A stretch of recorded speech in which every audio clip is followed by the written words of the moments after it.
سڵاتان لەبێت و بەیانیتان باش ڕۆژتان باش بیرەنان و بیسەرانی ڕۆژباشی کوردستان 24 بێگومان ئەمڕۆژ یەکێکە لەو ڕۆژانەی کە ئێمە کۆمەڵی بڕگە بابەتان بۆتان ئامادە کردووە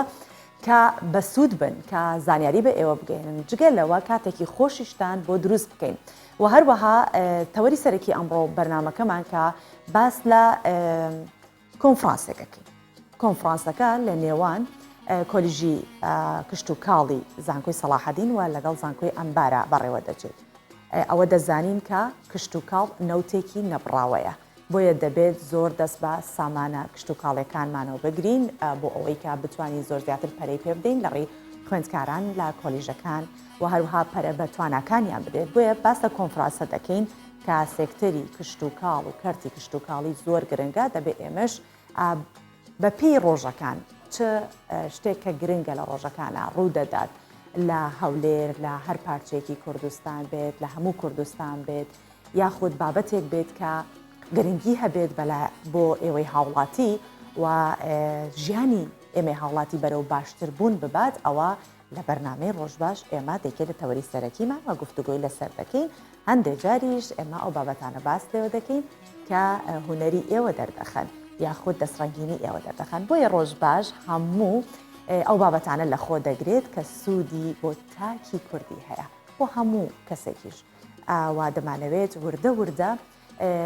ئەو هەستە لە لای خەڵک دروست بکرێت کە گرنگی بە هەموو ئەو بوارانە بدەین کە وڵات پێش دەخات هەر کەس و لەلایەن خۆیەوە وەکو تاکێک ئەبێ ئەو بەرپرسیارەتە بخاتە سەر ئەستۆی خۆی کە چۆن بتوانین وڵاتێکی گەشتە سەندومان هەبێت وەک دەزانین لە کابینەی نوێنەری حکوومەتی یاریمی کوردستانیش زۆر گرنگی دەدرێت بە کارتی کشت و کاڵ بەڵێ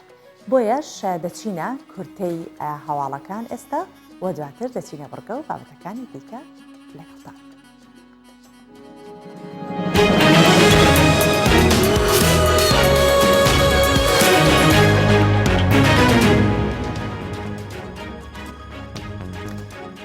تەرمی نووسەر و مێژونووسی کورد کەمال مەزهەر لە ئەڵمانیاوە گەڕێنرایەوە هەولێر و ئەمڕۆژ لە گردی سەیوانی شاری سلێمانی بە خاک دەسپێڕێت ئەمڕۆ بە ئامادەبوونی نێچیروان بارزانی سەرۆکی هەرێمی کوردستان و ژمارەیەکی دیکە لە بەرپرسانی باڵای هەرێمی کوردستان لە مەراسیمێکی تایبەت و شایستەدا پێشوازی فەرمی لە تەرمی نووسەر و مێژونووسی کورد دکتۆر کەمال مەزهەر دەکرێت و دواتر بەرەو شاری سلێمانی بۆ دوا ئارامکەی خۆی لە گردی سەیوان بەڕێدەکرێت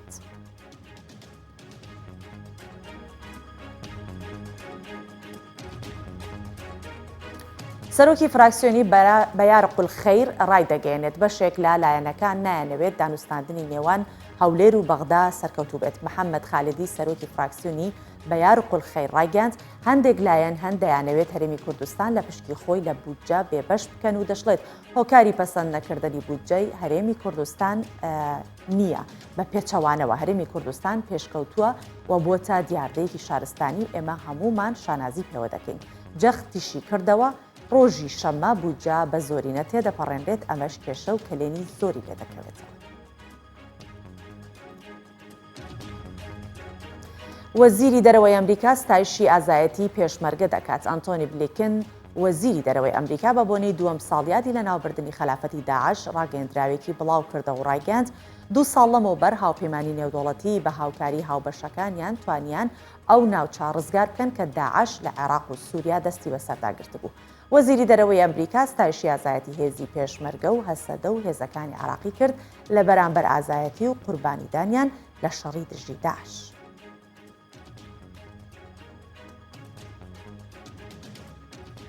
و رووسیا داوا لە تورکیا دەکات 3 ڕێڕەو لە ناوچەکانی ژێردەسەڵاتی خۆی لە ئیدلیب بۆ حەلەب بکاتەوە جێگری ناوەندی حمەیمیمی سەر با وەزارەتی بەرگری رووسیا لە سووریا لە بەیاننامەیەکدا ڕایگەاند بەهۆی دژواری ڕەوشی مرۆڤ لە ناوچەکانی ژێردەسەڵاتی تورکیا لە ناوخاکی سووریا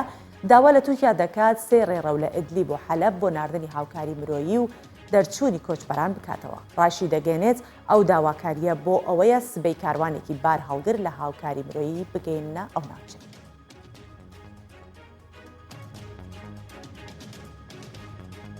کۆتایمە بە کورتەیەک لە هەواڵەکان هێنا لەگەڵمان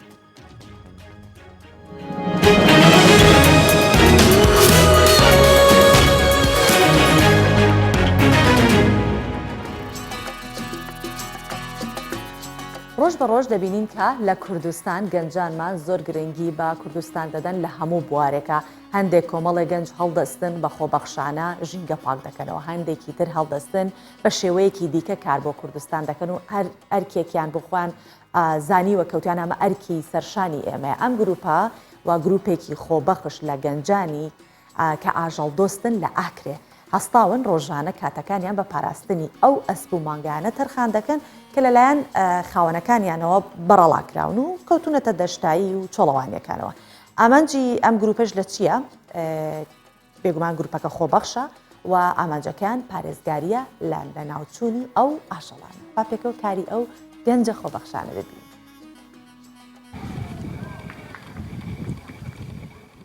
ڕۆژانە بگەڕیان دناودۆڵۆ نەهاڵن ئاکرێدا ئەو بدووفان ئەسپ و ماهینان دادگەریێنین کوماینە بخۆدان. بەرەڵاکردنا ئەسپ و ماهینان لە ئاکرێ دوان چەند ساڵین دوو ماهیێدا یابووی دیاردەیەک بەرچاو وەکە کو ئەف ئاژەڵ دوستدە دیارکردن خۆدانên وانا کار پێ نەمایە و یێ li nav diçin. Berînûka alemê şûl pespa bû. Hese bornafraza kartîna şûlê dora. Ba seve çendeke seyare zûr bîn. Seyare çite hemû ciya ev hespe xirêt berhila kirîn. Ba seve saleke ez çend biraderekîn wekî grupekê em heskên xidan kein. Me kêfajalî têt rastî. گروپê van genc û lawan ji heft kesan pêk dihêt bi xwebexşî û hezkirin ji van ajelan wan rojane ev kar dipêşiya xwe de wek erkek yê lêkirî ji bo ku ev ajelên bêxwedan mayî ji jinavçûnê biparêzin. Rojane em dûr û norê okê dadgerên şaxwa vana gelek hespal bînîn dibînîn yê nexûşin anîş xwarin ya bixwin em tînîne cê parastî xwarinê deyne zerareke bît em beytarê tînîn an beytarê tînîn anîn çin îlacî bû tînîn ku nav neçin nav me dotmîne ve. Di hember vî erkê xwe yê ajel dostane da mam Xedir de diyar kirin ku wan tinê merem parastina wana ye. Lawra wana divêt ku cihek di pêşiya wana de hatiba terxan kirin. Heya ku bişin xizmetek zêdetir ji van esp û mahînan re bikin. مقصد ما في شولاي ابدا ورانا كم خدون كانت نجي بيروزا كو عادك ما داز نشون كم عند خدون كان خرب خدون كافت في شويه و غرغت خول شوي تاقين چنا داب كافت چنا سكر بچنا غوندو ام چنتين هيوتكم ما دفيتن عادك ما داز نشون كم ابدا ورا لي خدون كربونا لگور داتا و آمارین به دست کفتی حیابریا 5 سالان لآکر هجمارا اسب و ماهینان دگهش زیده 2000 دانیان لیت نهادا هجمارا وانا لوی دوره بو 300 دانیان یاد داکتی و به آوای هی اوی بربن نمانید چن. آری حسین کردستان 24 آکره. بەڵێ هەروەک لە سەرەتای پرۆگرامەوە باسمان لەوە کرد کە ئەمڕۆ تەوەری سەرەکی بەرنامەکەمان سەبارەت بە کۆنفرانسێک دەبێت کە لە نێوان کۆلیژی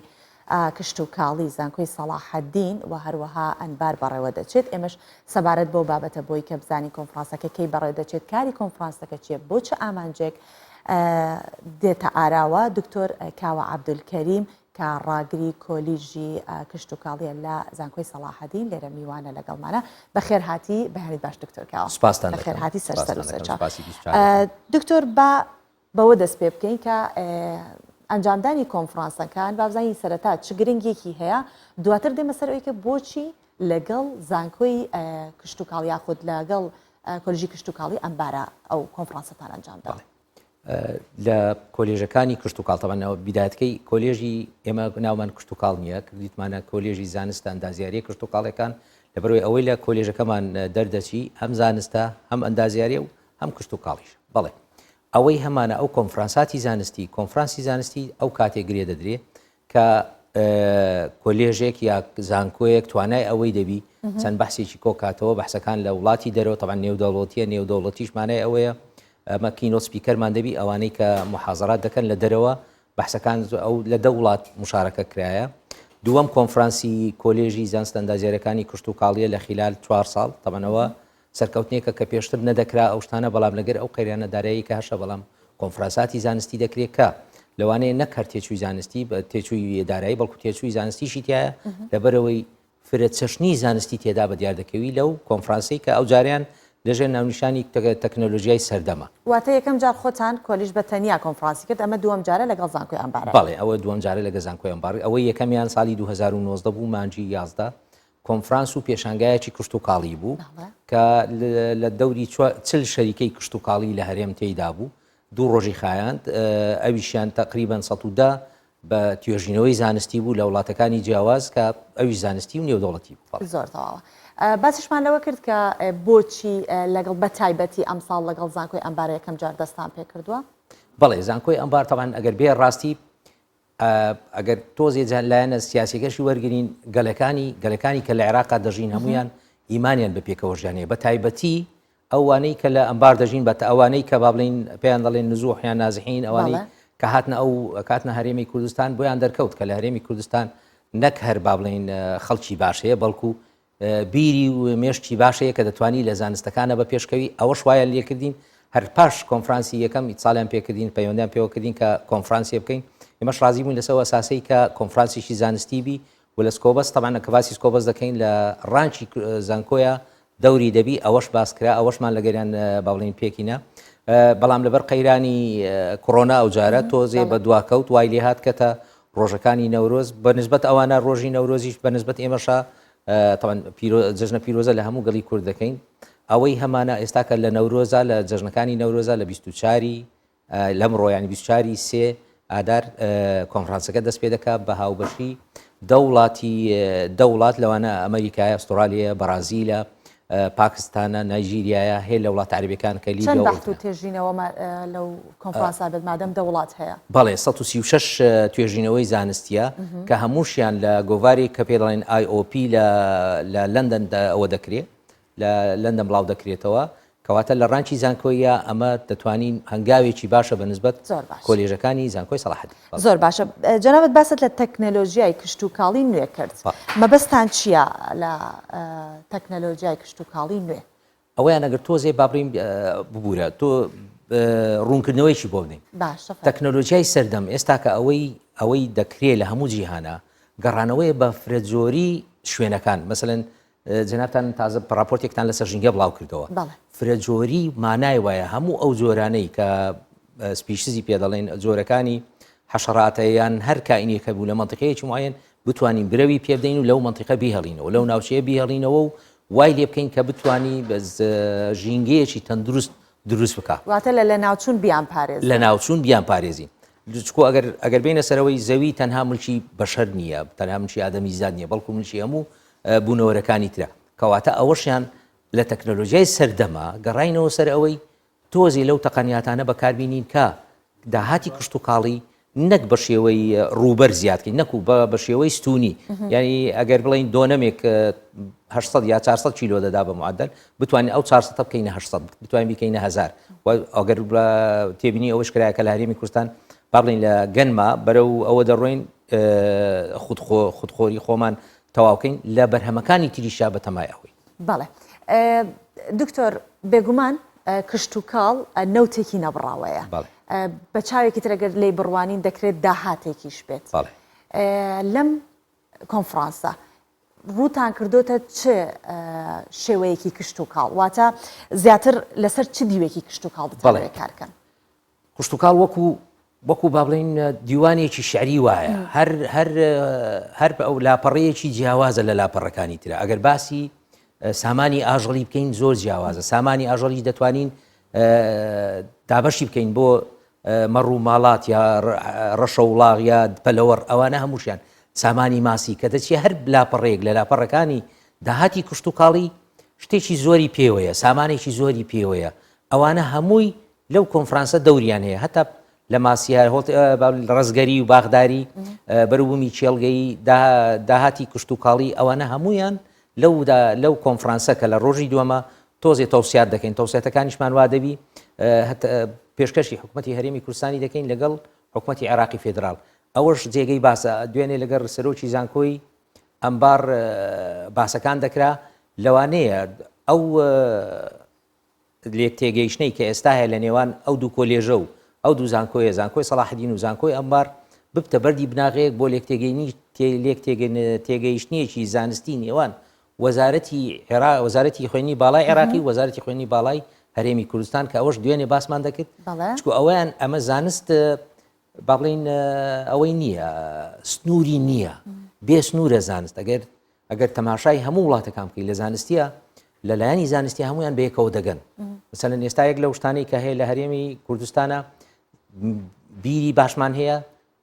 مێشتی باشمان هەیە کردداری باشمان هەیە بەڵام بەداخەوە ئینسترومنتی پێ دەڵێن یا تولز پێداویستیمان کەمە ئەو پێداویست سەرەتاش کە دەستمان کرد بە قسەکردن پێشەوەیکە بینە ینی ڕاستەخۆ لە بەردەمی خەڵک باسیەوەت کرد وتت زانستی هەمولایەنە فراونە بەڵام چ کاتێک سوودی لێوەرەگین کاتێک هاوبەشی پێ بکەین ئاڵوگۆڕی پێ بکەین چ سوودێک ئەتوانین لە ئەنبار وەربگرین لە زانکۆی کشتتوکاڵی لە کۆلیژی کشتتوکاڵی ئەوان و ئێمە توانین چ سوودێکمان بۆ ئەوان هەبێت طبعاً ئەویانە لەو پسپۆریانە دەکرێت ئەو پسپۆریانەی کە دەگمەنە لای ئێمە ئەو پسپۆریانەی کە دەگمەنە لای ئەوان جەوی جیاواز دوو جەوی جیاواز و دوو لەوانەیە دوو با بڵین تێڕوانینی جیاواز لە بۆ زانست لەبەرەوەی ئەوان زیاتر مەسەلەن با بڵین لە ئەمبارە بەرەو بیابان بوون دەڕۆن بە گرفتەکانی بیابابوون چارە بکەن ئەوەی لای ئێمە لەوانەیە بەرەو ئەوە دەڕۆین داهاتی کشتتوکاڵی بەرەو ستونی بین ئەوانە کە دەگەنەیەک زۆر سوودی دەبێت بۆ هەردوو لایەن لایەنی ئەوان کە ئەوەی ئێمە هەمانە لەوانەیە بە تۆزێ بە بەژن و باڵای خۆمان نەڵین بەڵام ئینگلیزیی باشەیە تعاملیشی زۆر چاکەیە لەگەر دەرەوە زیاتر لە ئەوەی ئەوانە ئەوەی لای ئەوانی شاهەیە کرانەوەی زانستەکەیە و پسپۆری دەگمەن هەیە لەو بوانانی کە ئەمە نیتمان لەسەر ئەوە وامان لێ هاتێ لەگەر سەرۆکەکانی زانکۆ دوێنێ دانیشتبووین سەلاحەدین و ئەمبار باسی ئەومان دەکرد لەوانەیە لە مەودووە ئەگەر گرفتێکی زانستیمان هەبی بە ڤیدیۆ کۆنفرانس لەگەڵ ئەوانە دانیشین بەیەکەوە شتێ حەلکەین کە بکاتە بڵێن عەفوەن سەرەتای چارەسەرکردنی ئەو گرفتانەی کە لای ئێمە هەیە و لای ئەوانی شایە زۆر باشە دکتۆر کێن ئەوانەی کە بەشدارە بن لە کۆنفرانسەکە چەند پانێڵ بەڕێوە ئەچێت بۆ چەند ڕۆژیش بەڕێوەچێت بەڵێ بۆ ڕۆژی یەکەم ئەوەی هەمانە مۆرکردنی یا ئیمزاکردنی لێک تێگەیشتنیەکی تەواوە نێوان زانکۆی سەلاحەدین و نێوان زانکۆی ئەمبار ئەویان لە سەرەتایەکە دەست پێ دەکات دواتر 4 کینۆ سپیکەرمان هەیە یەکیان لە ئوردنە یەکیان لە پاکستانە یەکیان لە ئێرانە ئەوانە هەمویان هەرێکە لە زانستێکی جیاواز باز دەکرێت چوارەمیشیان هەر لە زانکۆی ئەمبار دەبی 4 تەوەری جیاوازی زانستی باز دەکرێت دواتر لە 4 هۆڵی زانستیە بە شێوەی دەبی ئەوەش باسکەین بە چەشنێکی ئۆنلاین پەیڕەو دەکرێت ینی لەوانەیە ئەگەر میوانی بیانیتان هەبێت لە ڕێگەی بەڵێ بە ڤیدیۆ کۆنفرانسە بە ڕێگەی FCC ئەوانە هەمویان ئەوکان توێژنەکان پێشکەش دەکرێت و مناقەشە دەکرێت لە هۆڵی تەرخانکراو بۆ ئەو جۆری زانستە بۆ ئەو بەشتی زانست زۆر باشە پلانتان هەیە کە ئەمە ئێوە لە ماوەی 4 ساڵە دوو کۆنفرانستان کرد لە کۆنفرانسەکانی تر لەگەڵ جگە لە شارەکانی ناوچەکە لەگەڵ وڵاتانی دراوسێشە یاخود لەگەڵ وڵاتانی دیکە کۆنفرانسی بەڵێ پار ساڵ ئەو وەکاتانە من لە کۆنفرانسێکی زانستی بووین لە پاکستان سێ کۆنفرانسی زانستیان هەبوو سێ لێک تێگەیشتنمان مۆر کرد ئەویشیان لەسەر ئەوە بوو کە بتوانین لە داهاتێکی نزیکە کۆنفرانساتی زانستی لەگەر زانکۆکانی کەراچی زانکۆی پور بوو هاریپوری پێ دەڵێن لەگە زانکۆی عەبدولوەکیل ئەوانە هەمویان لە پاکستان اتفاقمان لەگەریان کردیە کە کۆنفرانسی زانستی لەلایەنی کشتتوکاڵیە بیکەین بەڵام بەداخەوە کۆڕۆنا هاتە پێش و تۆزێ قیودی با بڵین دروست کرد بەڵام ئەوشیان هەر بەسەر دەکەین بەسەریان ئینشاڵڵا دکتۆر بۆ پێیکە کابینی نوێم زۆر گرنگی بە سێکتەرەکان دەدات بە گشتی و بە تایبەتیش کەتی کشتتوکاڵی ئەنجامی گفتوگۆکانی کۆنفرانسەکە هیچ پلانێکتان هەیە کە دواتر بدرێتە حکوومەتی هەرێمی کوردستان بۆی کە لانی پێینوە دیدار کاری لەسەر بکات بەڵێ بە هەرخۆی لە کۆنفرانسەکەی ئەمە کە ئەو تەواو دەبین چەند با بڵین تەوسیاتی پێ دەڵین بە عەرەبی چەند ڕوونکردنەوەیەک دەکرێت بۆ حکوومەتی هەرێمی کوردستان نەک هەر حکوومەتی هەرێمی کوردستان حکوومەتی عێراقیش ئەگەر ملاحەزە بکەین دوای ڕاپەڕین لە هەردوو لایەنە دوای کەوتنی سەدامیشە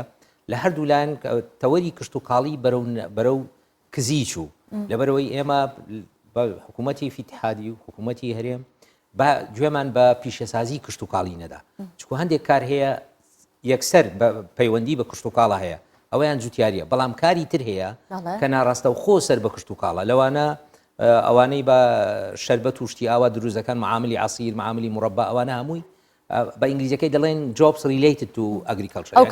کارگانەی کە بۆ معجونی تەماتە و بۆ ترشیا دروستکردن تێکستایلیش باسکەین قوماش و شتی ئاوا خۆ باشترین قوماش لە هەولێرە ئینتاز دەکرات لە بەرهەمی کشت و کاڵەیە بوو لە پەمە و ئەو شتانە تووتن و شتی و ئەوانە ئەو پیشەسازیانە کەس بووە کە کەس بەوە داهاتی کەم بوو بۆ حکوومەتی هەرێم تاوان دەبی ئەو پێشنیارە بکری ئەو پێشنیارانە بکرێت کە چۆن ئەو کە باڵێن ئەو پیشەسازیانە بەرەو پێش ببین ئێستا کە لە هەرێمی کوردستان زەیتون زۆر بە باسی دەچین درێ کونجی زۆر چاکە ینی ئەوانە جگە لەوەی زۆربیان جگە لە ئەوەی بەرهەمی کشت و کاڵین بەڵکو لەوانەیە بەرهەمی وەکو بدا بۆ دە دەرمانیش بەکاربێ زۆر باشە دکتۆر بەو پێیکە عێراق و کوردستانیش لەگەڵی چوە ناو شەڕەوە زۆر جا لە ناو شەڕەکانە ئەوەی کە قەیران دروست دەکات ئابووری کز دەکاتەوە لەو کاتانەیە هەموو هاوڵاتیان بیر لەوەکەن بە شێوازێک دەستی کار زیاد بکەن ئەمە تا چەند کاریگەری هەبووە کە کەرتی کشت و کاڵ خەڵک بتوانێت زیاتر پەرەی بدات وەکو خۆشتان وەکو پسپڕایەتی خۆتان زەوی کوردستان چۆن دەبینن بۆی کە خەڵک کشت و کاڵی تیا بکات و چەندێک خەڵک ئەمە کە بۆ ئەو شتە بەڵێ ئەمە لە هەرێمی کوردستان ئەگەر باسی هەرێمی کوردستان بکەین تەماشای لە باشووری هەرێمی کوردستان هەتا باکووری هەرێمی کوردستان کەش و هەوای جیاوازمان هەیە کەواتە بەروبوومی جیاوازمان دەوی ئەو بەروبوومە جیاوازە وامان لێ دەکا ئەمە یەک لەو قسانەی کە دەیکەین کاتی خۆی هەرێمی کوردستان یان کوردستان سەبەتەی خۆراکی عێراق بووە بەڵام بەداخەوە ئەو سەبەتە خۆراکیە پەرەی پێ نەدرا لەوانەیە لە سوابەکان وابی ناهێڵن مەسەلەن مەوادی کشت و کاڵی لێرە بستەوە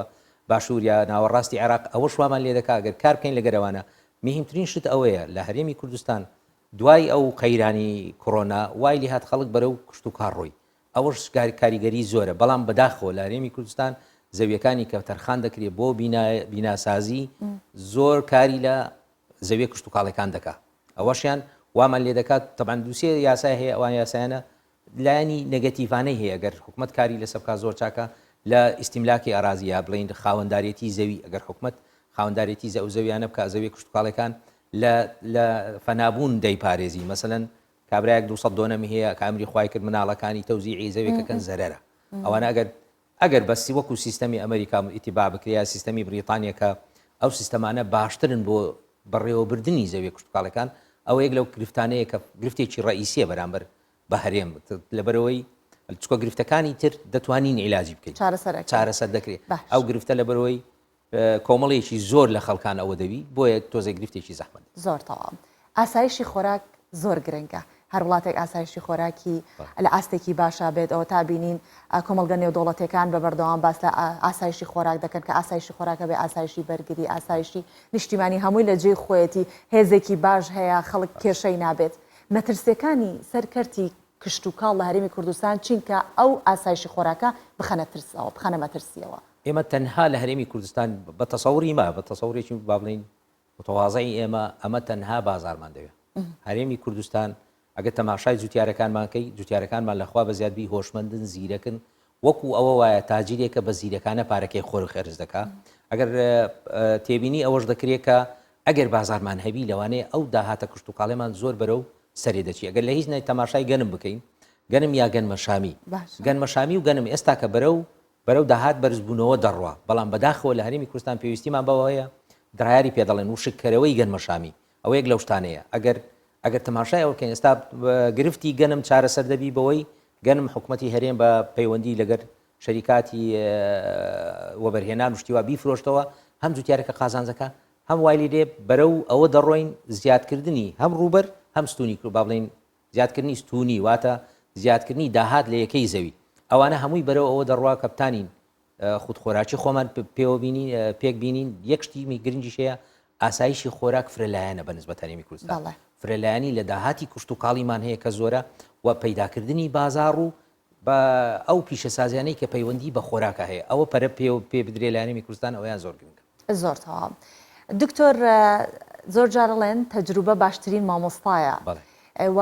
ئێوە جگە لە پسپۆرەکەی خۆتان کە هەمووی ئەساتیدەی باش لە ناو کۆلیژەکانن تا چەندێکیش پشتان بە تەجروبە یاخود پشتان بە ئەو کەسانە بەستووە کە تەجروبەیەکی باشیان هەیە بۆ نمونە لە کوردستان چەندین جوتیاری نمونەیمان هەیە لە کۆنفرانسەکانە چۆن نەتوان سوودیان لێ بگرن چۆن سوود لەو کەسانە وەرەگرن بەگشتی ئەوەیان لە کۆنفرانساتی زانستی تۆزێ زەحمەت دەبی لەبەرەوەی لە کۆنفرانسی زانستی زمانی کۆنفرانسەکە ئینگلیزیە واقع ئەویان ئەو زمانە ئینگلیزیە وا دەکا ئەو خەڵکانەی دەرەوە کە دێن تۆزی هەندێک شت هەیە لەوانەیە لەگە ناگەیەنرێتە جوتیارەکەی بەڕاستی ئەوە واقع بەڵام دوای کۆنفرانسی زانستی دەکرێت کۆنفرانسی خاص بۆ جوتیاران بکرێت ئەویشیان لە ڕێگای ئەوەی ئەگەر بکرێت ئێستا لە هەرێمی کوردستان بوونی بەڵبەنەوە سنتەرەکانی توێژینەوەی کشت و کاڵی کە سەر بە بەڕێوەبەرایەتی توێژینەوەی بەڕێوەبەرایەتی گشتی توێژنەوەی کشت و کاڵی وەزارەتی کشت و کاڵ کارێکی زۆر چاچیان کردی ئەوانە جوتیاری باشمان هەیە بەڵام بەداخەوە جوتیارە باشەکانمان زۆر جار هەیە بەبێ بازاری دەناڵێن ئەوە گرفتی ڕئیسیمانە ئەمە لە هەرێمی کوردستان بە تەسەوری ئێمە هیچ ئیشکالمان نیە لە بەرهەمی کشت و کاڵی لە داهاتی کشت و کاڵێ بەرام بە گرفتی ڕئیسی ئەگە چارەسەر بکرێ لە بە بازارکردنی بەروبوومە کشت و کاڵەکانمانە بە بازارکردن مانای ئەوە نییە من تەنێک یا دوو بینێرمە لەندەنیان ئەوە بەڕاستی ئەویان تۆزێ زەحمەتە لەوانەیە ئەو ئەگەر هەنارەکە نمونەیە لەوانەیە بەداخۆ هەنارەکە ئەگەر لەوێ گرانبی لەوانەیە بازارم نەبی داهاتی کشت و کاڵی بە بازارکردن چەند هەرزانتربی فەرقی هەیە مەسەلەن ئەو تەماتی کە دێتە هەرێمی کوردستان لەوانەیە طبعا ئەوە بە شێوەی جیاواز ئەگەر حکوومەتی هەرێم دەتوانی پاڵپشتی جوتیار بکە پاڵپشتی جوتیار کە باسی دەکەم ئەفۆن ببوورە وەکو پسپۆر کە باسی دەکەین مانای ئەوە نییە گازوایل بدەمە جوتیار مانای ئەوە نییە ئەمن هەموو شتێک بۆ جوتیار تەرخانکەم نەخێر مانای پەیداکردنی بازار دوو شت هەیە دەستە تەوەری کشت و کاڵ بوورە متخەلاتی زراعی پێ دەڵێن ئەوانەی دەستنە ناو بەرهەمهێنان ئەوانەی لە بەرهەمهێنان دێتە دەرەوە حکوومەتی هەرێم با گرنگی بە مخرجات ئەو بەرهەمەی کە دێ چۆن سەرفی دەکەم ئەوە گرنگترین تەوەرە بەڵێ واتە ئەگەر نەمانتوانی بنێرینە دەرەوە بەڵام ڕێگری لەوە بکەین کە لە دەرەوە بەرهەممان بۆ بێت ئەوەی خۆمان و کەرتە کشت و کاڵەکەی خۆمان زیاتر بەهێز زۆر سپاس دەکەم دکتۆر ببوورە من لەبەر کاتی بەرنامەکە بۆ هیوایی کە بتوانین زیاتر پەرە بەم بابەتە بدەین لە جارەکانی دیکە لە کۆنفرانسەکانی دیکە میوانداری ئێوە بکەینەوە و بێگومان ئێوەش ئێستا کاتان کەمترێکە چونکە کۆنفرانسەکە ئەبێ کارەکانی بۆ بنەپێشەوە من زۆر سپاس دەکەین کە ئەم بەیانیە دەرفەتت بە ئێمەدا دکتۆر کاوە عەبدولکەریم ڕاگری کۆلیژی کشت و کاڵی لە زانکۆی سەلاحەدین زۆر سپاس دەکەین کە ئەم بەیانیە لەگەڵ بەڵێ پێکەوە دەچین گۆڕانکارەکانی ڕەوشی کەش و هەوای کوردستانی گەورە دەبینین و دەگەڕێم وڵاتە.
بەڵێ باسی عراقتان بۆ بکەم کە بەتەمایە چی بکات بۆ پاسپۆرتی نوێ بۆ هەر هاوڵاتێکی عراقی کە عراق پاسپۆرتێکی نوێ دەرەکات. عوسمان غانمی وەزیری ناوخۆی عراق ڕاگەاندووە کارەکانی تەواوکردنی ڤیزای ئەلکترۆنی بۆ بەرەو تەواوبوون ئەچێت و تەواویش بووە و ڕایشی گەاندووە بەم زوانە پاسپۆرتێکی نوێ بۆ هەر هاوڵاتێکی عراقی دروست دەکرێت کە بە هیچ شێوەیەک ناتوانێت هیچ کەسێ ساختەکاری تێدا بکات و دانپێدانانی نێودەوڵەتی بە شێوەی دانپێدانانی نێودەوڵەتیە و دەشڵێت پاسپۆرتەکە واتە ئەم پاسپۆرتە نوێیە سیمکارتێکی تێدایە زانیاری کەسی تێدا هەڵگیراوە و هەروەها هانی وەبەرهێنان و ئاسانکاری بۆ کۆمپانیەکان دەکات کە ئەمەش لە شێوەی خۆی شتێکی نوێیە کە لە عراق ئەنجام دەدرێت هەرچەند باسی پاسپۆرت لەم سەردەمەی ئەم چەند مانگەی کۆتایی زۆر باسێکی گرنگ بوو بە تایبەتی کاتێککە باسی پاسپۆرتێکیانە کرد کە پەیوەندی بە کۆرۆناوە هەبێت ئەوەی ڤاکسینی نەکرد بێت پاسپۆرتێکی شێوازێکی هەیە کە بۆ هیچ وڵاتە ناتوانێت سەفەر بکات ئەگەر ڤاکسینی کۆرۆنای ئەنجام نەدابێت یاخود لە خۆی نەدابێت کوتانی نەکرد بێت و بەڵام ئەمایان زۆر جیاوازە لەوە بەڵام ئەمە شێوازێکی تری پاسپۆرتە کە سیم کارتێکی تایە کە هەموو زانیاری وردەکانی لەسەر کەسەکە تێدایە. جگە لەوە عێراق ئامادەکاری بۆ کارێک دەکات بۆ فەریزەیەک دەکات کە زۆربەی خەڵک ئێستا چاوەڕێن بەهۆی ڤایرۆسی کۆرۆناوە خەڵک نەحەجی کرد نەعومرەی کرد بەڵام عێراق ئامادەکاری بۆ حەجی ئەمساڵ کردووە چاوەڕێی وەڵامی سعودیە کە ئەمە هەواڵێکی زۆر دڵخۆشکەرە بۆ ئەو کەسانەی کە بەتەمان حەج و عومرە بکەن. حەسەن کینانی گوتەوەی بێژی دەستەی حەج و عومرەی عێراق ڕاگەاندووە هاوڵاتیانی عێراق بە پەرۆشەوە چاوەڕێن فەریزەی حەج بەجێ بکەێنن چونکە ساڵی ڕابردوو وەک باسم کرد بەهۆی کۆرۆنا نەڕێو ڕسمی حەج بەڕێوەچوو تەنانەت عومرەش زۆر بەکەمی و ڕاشیگەان تەنها عومرە بۆ خەڵکی سعودیە خۆی بیان لواتە لە دەرەوە هیچ کەسێک ناچووە سعودیەوە و دەستەکان ئامادەکاری تەواوی کردووە بۆ ئەنجامدانی فەریزەی حەجی ئەمساڵ بەڵام چاوەڕێی وەڵامی سعودیە دەکەن بۆی کە بزانن ڕێکارەکان چۆن دەبن واتە ئەمساڵ ئەمە مژدەیەکی خۆشە بۆ ئیمانداران کە دەیانەوێت حەج بکەن و بچنە حەج.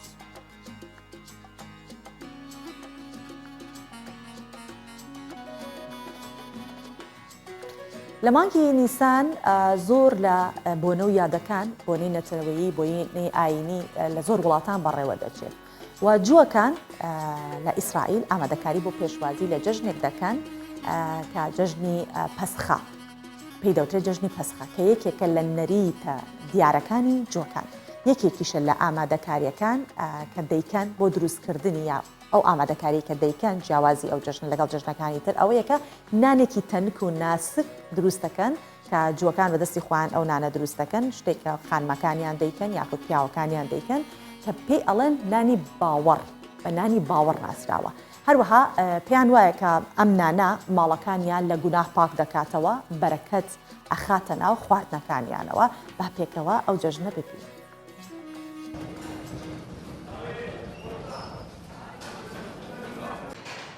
بەرلەهاتنی جێژنی پەسخە کرێکارانی نانەوەخانەیەکی گوندی کفەرعابادی ئیسرائیل سەرقاڵی نان دروستکردنن کە وەک نەریتێکی جووەکان و تایبەتە بە بیر و باوەڕی خۆیان.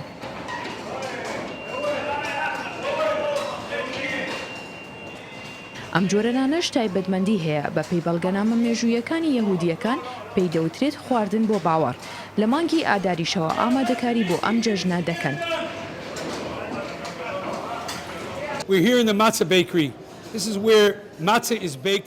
ئەمە نەریتێکی کۆنی تایبەتە بە خۆمان ئێمەی باوەڕدارانی جوو هەفتەیەک پێش مانگی نیسان ئامادەکاری بۆ پێشوازی لە جەژنی پەسخە دەکەین یەکێکیش لە ئامادەکاریەکان دروستکردنی جۆرێکی نانە.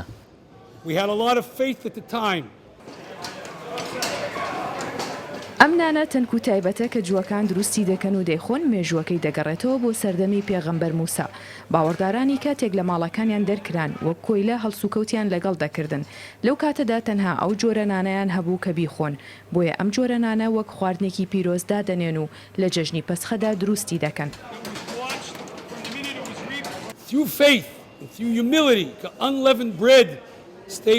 هەروەگە و کاتەی جووەکان لە بەندایەتی ڕزگاریان بوو ئەمڕۆژ بە باوەڕێکی گەورە و بە ملکەچەوە خۆمان ڕزگار دەکەین لەگەڵ ئەوەدا دەتوانین ڕۆح و گیانمان ئازاد بکەین.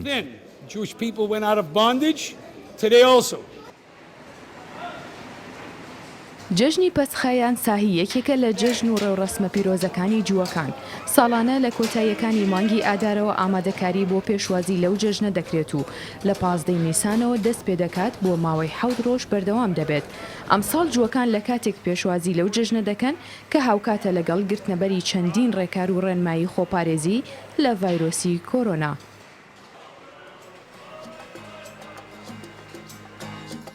وەک دەزانین کاتێکە ڤایرۆسی کۆرۆنا بڵاوبووە و خەڵکێکی زۆر تووشی ئەو ڤایرۆسە بوو بە بەردەوام دەیانوت دەبێت لەلایەنی دەرونیەوە کەسەکە ئارام بێت، خۆڕاگر بێت، ترسی نەبێت. بۆیە هونەرمەندانیش ئەوانەی کە هەستێکی هونەریان هەبێت بە هەر شێوەیەک بووە توانیان لەو کاتەیە جێدەستی خۆیان بنوێنن. هەندێک کەس بە میوزیک دەچوونە بەردەمی نەخۆشخانەکان و لەوێ میوزیکیان دەژەنی گۆرانیان دەوت بۆی کە نەخۆشەکان ئارام ببنەوە. هەندێکی ترشیان بە شێوازێکی تر بۆ نمونە تابلۆکانی هونەرمەندی ناسراوی بەریتانی بانکی کە لە نەخۆشخانەی ساوس پێتن ئەگەر هاڵە نەبناوەکە ساوسام پێتن بەڵێ هەڵواسرا بوون. هەر لە دوای بڵاوبوونەوەی شەپۆلی یەکەمی ڤایرۆسی کۆرۆنا بە شێوەی زیادکردنی ئاشکرا ئەو تابلۆنەی کە لە نەخۆشخانەکە نمایش کرابوون بە زیادکردنێکی ئاشکرا دەفرۆشتین. لە کاتێکدا ئەو تابلۆیانە ڕوح و دڵ و دەرونی نەخۆشەکانیان لە نەخۆشخانەکان ئارام دەکردەوە چونکە هەمووان گزارشتی گەورەیان هەڵگرتووە. وەک دەیبینن ئەمە ئەو تابلۆیانن کە لە نەخۆشخانەکان نمایش کران بۆ ئەو نەخۆشانەی کە تووشی ڤایرۆسی کۆرۆنا ببوون. و هونەرمەندان وەک باسیشم کرد هەر کەسە و بە شێوەیەک هەوڵی ئەوەیدا لە کاتی بڵاوبوونەوەی ڤایرۆسی کۆرۆنا بۆ ڕاگررتنی هاوسەنگی لەو ڕێژە زۆرەی کە خەڵک نەخۆشەکەوێت بۆ ئەوەی کە وریان لە دەست نەدەن هەر کامێکیان و بە شێوەیەک کارێکی هونەریان دەکرد بۆ ئەوی کە ورەی نەخۆشەکان بەرزڕاگرن و ئەمانش ئەو تابلۆیانە بوون کە لە نەخۆشخانەکە هەڵواسرا بوون.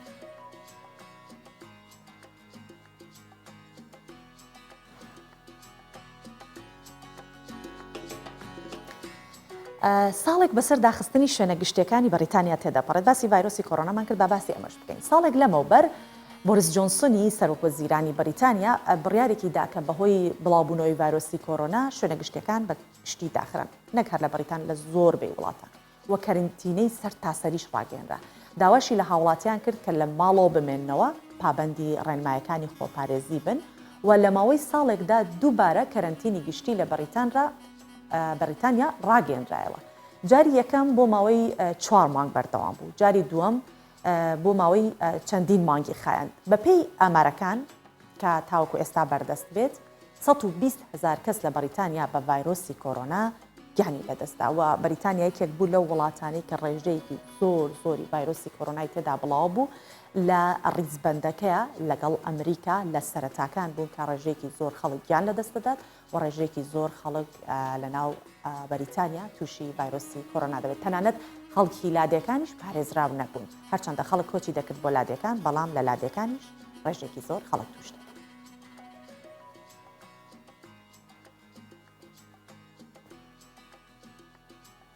قەدەغەی هاتوچۆ هەموو بابەتەکانی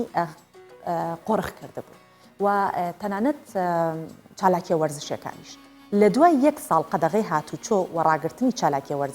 وەرزشەکان لە ئەفغانستان دووبارە دەرگای هۆڵە وەرزشەکان بەڕووی وەرزشەوانانی ئەفغاندا کرایەوە و لە شاری کابولی ئەفغانستان هۆڵێکی وەرزشی تایبەت بە خانمانی کەمەندام هەیە کە خاوەنی 44 ئەندامن. ساڵانە بەشداری چالاکیە وەرزشەکان دەکەن. ئەوان باس لەوە دەکەن کە وەرزشکردن تاکە ڕێگە بووە کە بۆ لە بیرکردنی ئازارەکانیان و هیوایەتەکانیان بیریان لێ کردوتەوە هیوایشی پێیان بەخشیوە بۆیە قەدەغەکردن بۆ ئەوان لە هەر کەسێکی دیکە زیاتر ئەستەمتر بووە. ئێستاش دەرگای هەڵەکاریان کراوەتە. ئەمە هۆڵێکی وەرزشی خانمانە لە کابولی ئەفغانستان خانمانی گەنجی خاوەن پێداویستی تایبەت کاژماریان نزیکەی 44 کەس دەبێت دوای نزیکەی 1 ساڵ قەدەغەی هاتوچۆ دووبارە گەڕاونەتەوە هۆڵی وەرزشیەکەیان و دەستیان بە مەشق و ڕاهێنانەکانیان کردوێتەوە. کاتێک ئەم هۆڵە وەرزشیە کرایەوە و تایبەت کرا بە خانمانی خاوەن پێداویستی تایبەت خەڵک ڕخنەیەکی زۆریان لێ دەگرت. زۆر کەس پێمان پێدەکەنین بەڵام من هەستێکی زۆر خۆشم هەبوو چونکە ئامانجم ئەوە بوو هیوا ببەخشمە ئەو کەسانەی خاوەن پێداویستی تایبەتن و لە ژیان نائومێد بوون. لە کۆتایشدا سەرکەوتوو بووم. تەواوی یاریزانەکان ئەم هۆڵە وەرزشی هافرەتن و خاوەن پێداویستی تایبەتیشن هەرێکێکیان لە شارێکی ئەفغانستانەوە هاتوون و بوونەتە ئەندامی یەک تیم هەمویان لە چافی لاویدان و سەرچاوی ئومێدیان ئومێدبوونە بە ژیان نەک بیرکردنەوە لەوەی خاوەن پێداویستی تایبەتن دەست لە ژیان بربدەن.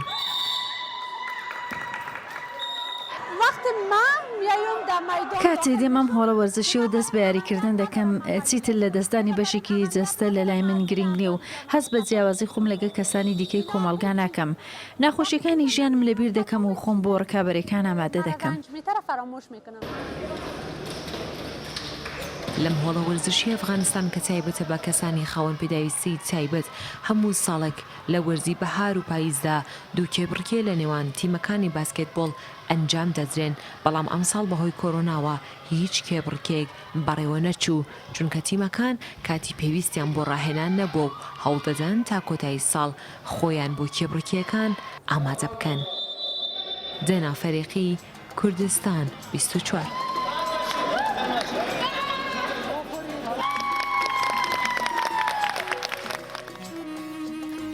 هەرچەندە باس لە زەرەر و زیانەکانی قەدەغەی هاتوچۆ بکەین کە لە کاتی کۆرۆنا هەبووە هێشتا هەرکەمە لەگەڵەوەشە باشەی هەبوو بەڵام زەرەر و زیانەکانی زۆر زیاتر بوون وەک باسم کرد پەنجەی خستە سەر هەموو سووچ و کەلێنێکی ژیانی مرۆڤایەتی لە دوای تەشەنەسەندنی ڤایرۆسی کۆرۆنا و قەدەغەی هاتوچۆ بە تایبەتی باسی خێزانەکانەکەم کە چیان لێ بەسەر هات ئەویش لە چین ئەگەر بەبیرتان بێت چەند جارێک باسمان کردەوە بەڵام وا دیارە ڕێژەکە زۆری کردووە کێشەی نێوان خێزانەکان و هاوکات ڕێژەی جیابوونەوە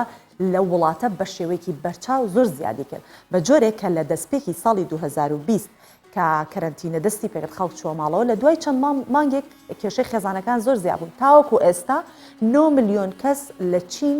لە یەکتر جیابوونەتەوە لەلایەکی دیکەشەوە نووسینگەکانی تایبەت بە چارەسەرکردنی کێشەی خێزانەکە زۆر جەنجاڵتر بوون لە ڕابردووە داهاتێکی باش بخوان لەو ڕێگەیە کۆ دەکەن. ئێرە نووسینگەیەکی تایبەتە بە چارەسەرکردنی کێشەی خێزانی لە چین. ژوو شیۆنیانگ توێژەری کۆمەڵایەتیە بۆ کاروباری خێزان کە لە دوای تەشەنەسەندی کۆرۆنا و قەدەغەی هاتوچۆ لە هەموو کاتێک سەرقاڵتر بووە. ئەو لە ڕێگەی ئۆنلاینەوە وتوێژ لەگەڵ خەڵک دەکات و هاوکاریان دەکات تاوەکو کێشەکانی ناو خێزانەکانیان چارەسەر بکەن. ڕێنماییکردنی خێزانەکان لە چین بۆ چارەسەرکردنی کێشەکانیان وە چارەسەرکردنی نەخۆشی شێرپەنجەوایە هێندە گرینگە هەموو ئەو کەسانی کە پەیوەندیان بە بنەوە دەکەن لە لێواری جیابوونەوەدان و کێشەیەکی زۆر گەوریان هەیە من هەوڵ دەدەم بۆیانی چارەسەر بکەم. شیۆنیانگ باس لەوە دەکات لە دوای قەدەغەی هاتوچۆ ڕێژەی جیابوونەوە لە چین زۆر زیادی کردووە هەربوویەش لە هەموو کاتێک زیاتر سەرخاڵتر بۆ و داهاتی باشیش کۆ دەکاتەوە بە جۆرێک کا لە دەستپێکی ساڵی 2020 تاوەکو ئێستا بەپڕی $154,000 داهاتی کۆ کردوێتەوە. لەم چەند ساڵە کە کار دەکەم تێبینیم کردووە کە ڕوانگەی خەڵک بۆ هاوسەرگیری گۆڕدراوە. خەڵک ئێستا زیاتر گرنگی بە هەستەکانیان دەدەن کواڵەتی ژیانیان چۆنەتی پەروەردەکردنی منداڵەکانیان چیتر بە شێوازی کللتور و بێ ئەوەی کە یەکتری بناسن هاوسەرگیری ناکەن. ژمارەی ئەو کەس ئەنێکە لە ساڵی 2020 لە چین لە یەکتر جیابوونەتەوە دەگاتە نزیکەی 9 ملیۆن کەس کە دوو هێندێ ئامارەکانی ساڵی 2019 لە وڵاتە. هۆکارەکانشی دەگەڕێتەوە بۆ زۆربوونی تێچووی ژیان، قورسبوونی ژیان لە شارەکان، هەروەها زوو هاوسەرگیریکردن. هاوکات قەدەغەی هاتوچۆش هێندێ دیکە بارودۆخەکەی بۆ هاوڵاتیان قورستر کردووە. دێنا فەرێقی کوردستان 24.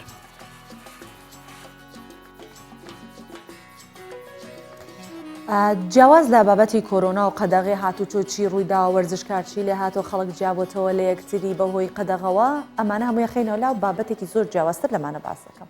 بڵاوبوونەوەی گرتەی سێکسی یاخود سێکەنداڵە سێکسیەکان لە ناو پەرلەمانی ئوسترالیا هەرای ناوەتەوە.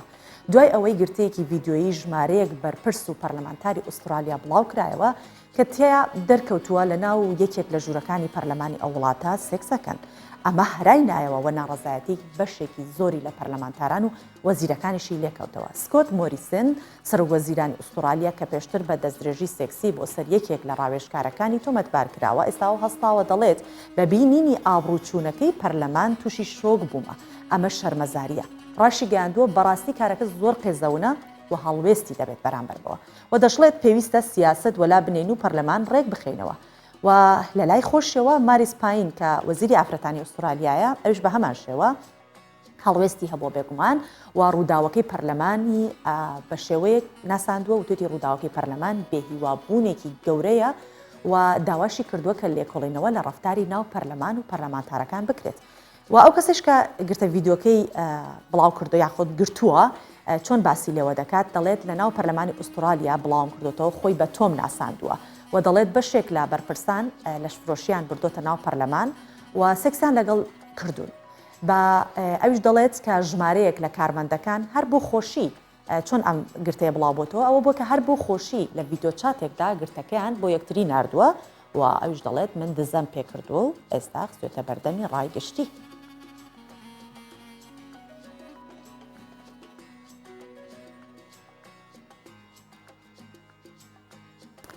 باباسێکی جوانکاریش بکەین ئەویش لە کۆمپانیەکانی بواری پیشەسازی جوانکاری کە چاویان لە خاکی یاخود فەڕەنسایە و فەڕەنساش بە بایەخەوە خەڵکی فەڕەنسای و فەڕەنساش بە بایەخەوە پڕ لە گوڵ و بۆن و خۆش و ڕەنگا و ڕەنگەکانی چەندین تاقیگەی کراوەی دامەزراوە بۆ بەروبوومی نوێ لە کەرەستەی جوانکاریواتە خەڵکی فەڕەنسا خاکەکەیان زۆر بەپیتە بۆی کە ئەو شتە جوانکاریانی تیادا ئەنجام بە هەر شێوەیەک بێت لە ناو ئەو گوڵانش کە بە شێوەی گوڵ و دار و درەخت دواتر سوودیان لێوە دەگیرێت بۆ ئەو پێداویستە جوانکاریەکان وە گوڵی کامیلیا بۆ تا پێشەنگ بۆ سەرچاوی چەندین بەرهەمی نوێی کۆمپانیای شانێل بە تایبەتی پسپۆڕان ئاماژە بۆ دەکەن کە شێداربوون و هەروەها بۆن خۆشکردن و چەندین مادەی ئۆرگانی لە ناو گوڵی کامیلیا هەیە کە سوودی لێ وەردەگیرێت بۆ بەرهەمی نوێی جوان. ئەستەما ئەگەر ببینی و باوەڕ بکەیش کۆفەی گوڵ و ڕەنگ و جوانی لە کەشێکی کراوەدا تاقیگەی یەکێک لە گەورەترین کۆمپانیەکانی جوانکاریە لە فەڕەنسا. لە باشووری هەرێمی لاندیس لە ناوباخێکی گەورەدا کە زیاتر لە 600 جۆری گوڵیان تێدا ڕواوە لە نێویاندا گوڵی دڵخوازی کامیلیا کۆکۆ بووەتە سەرچاوی کەرەستەی ئۆرگانی بۆ پیشەسازی جوانکاری. ئەم تاقیگە گەورە و کراوە گەورەیە سەرەتا لە 3 نەمامی گوڵی کامیلیاوە دەستی پێکردووە.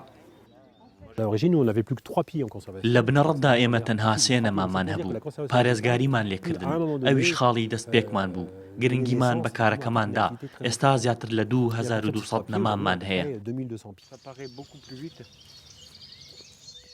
زۆرینەی کۆمپانیەکانی بواری جوانکاری جیهان لە فەڕەنساوە سەرچاوەیان گرتووە. فەڕەنساش لە گوڵە تایبەت و دەگمەنەکانی پسپۆڕانی جوانکاریش لە نوێترین شیکاریاندا گوڵی کامیلیان بە تایبەتمەند ناوبردووە و دەتوانن سوودی لێ ببینن بۆ چەندین بەرهەمی نوێ. ئێمە شکاریمان کردووە بە گوڵی کامیلیا تایبەتمەندی شێداریان هەیە بەو شێوەیە دەتوانن یەکەم پێکاتی چالاکیمان لەم گوڵە دەست بکەوێت ئەوەش وەک ئەمبارێکی گەورەی بۆ بەرهەمی زۆرتری جوانکاری شانێل. سروشت و هەڵکەوتەی خاکی لاندسی فەڕەنسا شێدارە و گونجاوە بە جۆرێک دەتوانێت بەرگەی وشکە ساڵیش بگرێت بۆیە بەرهەمهێنان و پەروەردەکردنی سەدان جۆری گوڵ و لە ناویاندا گوڵی کامیلیا دەبێتە سەرچاوەیەکی دەوڵەمەندی تاقیگەکراوەکەی شانێل کە دەبنە بەروبوومی نوێ و گرانبەها. با باسێکیش لە فستیڤاڵی فیلمی کوردی لە لەندەن بکەین کە بە ئۆنلاین بەڕەوەچێت. لارە شوانی بەرپرسی پەیوەندیەکانی فستیڤاڵی فیلمی کوردی لە لەندەن ڕایگەاندووە 20ەمین فستیڤاڵی فیلمی کوردی لە لەندەن بە بەشداری دەیان فیلمی کوردی و بیانی لە چەندین گروپ و بابەتی جیاواز لە ڕۆژانی 16 بۆ 26 مانگی داهاتوو بە شێوەیەکی ئۆنلاین بەڕەوەچێت. ئاماژەی بۆش کردووە کە ساڵی ڕابردوو ئەو بوو کە بەهۆی بڵاوبوونەوەی ڤایرۆسی کۆرۆنا نەیانتوانی فستیڤاڵێکی فیزیکی ئامادە بکەن بەڵام بە شێوەی ئۆنلاین هەر فستیڤاڵەکەیان ساز کرد و بەڕێوە چوو هەزاران بینەریش لە هەموو پلاتفۆرمەکانەوە هەبوو.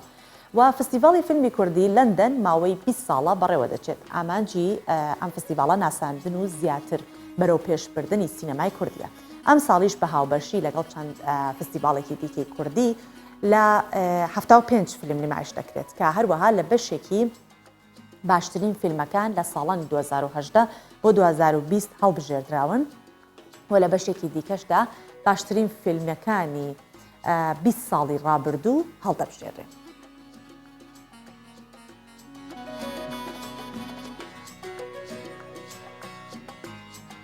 هەڵمادا ئەمڕۆ زیاترینی بابەتەکانتان بۆ بخەینە ڕوو کە سوودی هەبێت و ئەوەکو ڕۆژەکانی دیکە جوانترین بابەتەکانیشمان بۆتان ئامادەکردین. بێگومان هەرەمانە نین،